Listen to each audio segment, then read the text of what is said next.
Добрый день, уважаемые подписчики. Сегодня у нас Land Cruiser Prado, 3-литровый дизельный мотор 2014 года. И будем проводить эндоскопию двигателя. Не забываем подписываться на наш канал, следить за нашими новыми видео. Первоначально клиент обратился из другого сервиса, другого города с отсутствием компрессии в 4-м цилиндре. По результатам нашей диагностики показалось, что не работает первый цилиндр, нет подачи топлива.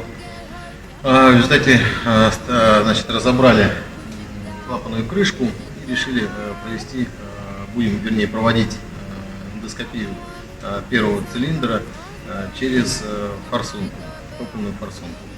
Сейчас будем смотреть, что у нас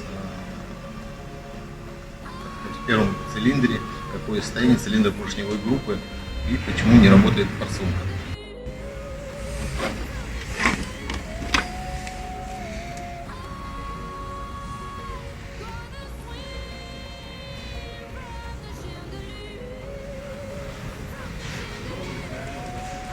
Так, вот, собственно, мы с зондом попали в первый цилиндр, и что у нас? Прекрасно видно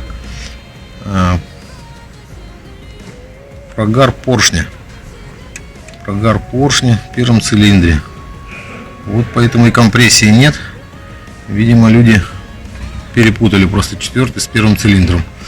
По факту первый цилиндр.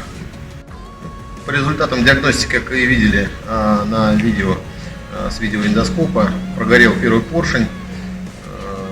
Поэтому в данном случае либо ремонт двигателя, либо контрактный двигатель. По нынешним ценникам на ремонт будем, конечно, с клиентами созваниваться, решать вопрос о том, что целесообразнее для него, для его кошелька. Но, скорее всего, это будет контрактный двигатель. Подписываемся на наш канал, следим за нашими новостями, ставим лайки.